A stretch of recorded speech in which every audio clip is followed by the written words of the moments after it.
5 ঘন্টায়ও পুরোপুরি নিয়ন্ত্রণে আসেনি খুলনার রূপসা উপজেলার পাটকলের ভয়াবহ আগুন। এতে পুড়ে গেছে বিপুল পরিমাণ পাট ও পাটজাত পণ্য সহ বিভিন্ন মালামাল। আগুন নেভাতে কাজ করছে ফায়ার সার্ভিসের 11টি ইউনিট। পরিস্থিতি নিয়ন্ত্রণে তাদের সাথে যুক্ত হয়েছে নৌবাহিনীর 2টি ইউনিটের সদস্যরা। খুলনা থেকে আবু তৈয়বের পাঠানো রিপোর্টে দেখুন বিস্তারিত। হঠাৎ ধোঁয়ায় আচ্ছন্ন হতে থাকে চারপাশ। এরপর দেখা যায় আগুনের লেলিহান শিখা। ঘন্টার পর ঘন্টা জ্বলতে থাকে পাটকলের আগুন।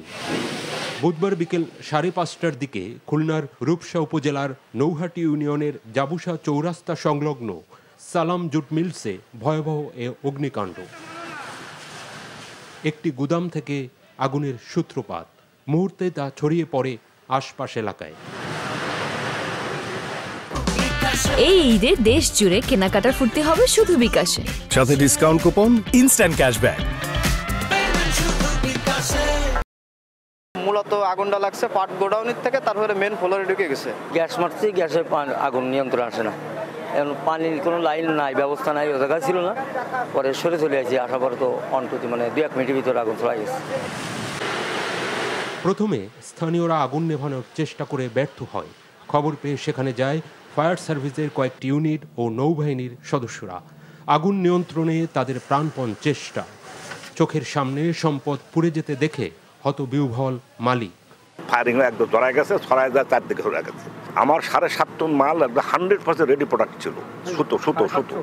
আর 4টে স্টোরে প্রায় আমি যা শুনলাম 30,000-এর উপরে ওই পাট ছিল। আমরা ড্রেনে কাজ করতে। ফায়ার সার্ভিস জানায় তদন্তের পর আগুন লাগার কারণ ও ক্ষয়ক্ষতি সম্পর্কে নিশ্চিত হওয়া যাবে। পাটের আগুন নেভাতে বেগ পেতে হচ্ছে তাদের। NTV news desk. এই ঈদে দেশ জুড়ে কেনাকাটার ফুর্তি হবে শুধু বিকাশে, সাথে discount coupon, instant cashback.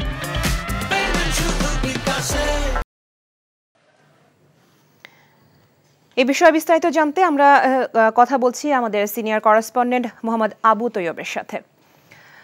Taiyab, আগুন কি নিয়ন্ত্রণে এসেছে কিনা, আগুন নিয়ন্ত্রণের সর্বশেষ অবস্থা আপনার কাছে জানতে চাচ্ছি, এবং এই আগুন লাগার কোনো কারণ আপনি জানতে পেরেছেন কিনা, এবং শ্রমিক কর্মচারীরা কি বলছেন এই আগুন লাগার সম্পর্কে?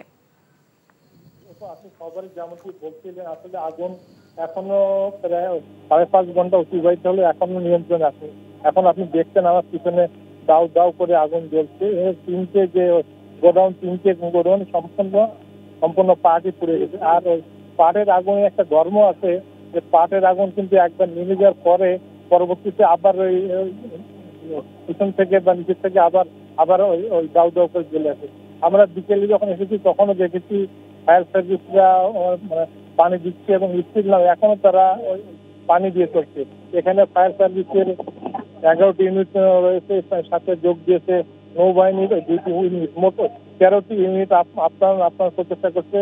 এবং ফায়ার সার্ভিসের পক্ষ থেকে আমাদেরকে জানানো হয়েছে যে এই জুট মিল দিয়েছে ও পর্যাপ্ত অগ্নি নির্বাপক যন্ত্র ছিল না। আবার অপরদিকে এই জুট মিলের যিনি মালিক এম.এম.এ সালাম, তিনি আমাদেরকে বলেছেন যে ফায়ার সার্ভিস একটু দেরি করে আসছে, তারপরেও প্রথম দিকে পর্যাপ্ত ফায়ার সার্ভিস না আসায় আগুন নেভাতে এই তাদের এই দেখতে পেয়েছে। এবং এই মিলের যিনি মালিক এম.এম সালাম আমাদের কাছে দাবি করেছেন যে তার প্রায় 10 থেকে 15 টন রপ্তানিযোগ্য মাল প্রস্তুত করা ছিল, 2-1 দিনের মধ্যে রপ্তানি হবে। এবং সব মিলে তিনি দাবি করেছেন তারপরে 100 কোটি টাকার ক্ষতি হবে। যদিও তিনি বলেছেন এটা কন্টিনেন্টাল বীমা সার্ভিসে বীমা করা আছে। এদিকে ওই জনতা ব্যাংকের এজিএম আমাকে জানিয়েছেন তাদের এখানে 2012 সাল থেকে প্রায় 30 থেকে 40 কোটি টাকার যন্ত্রাংশ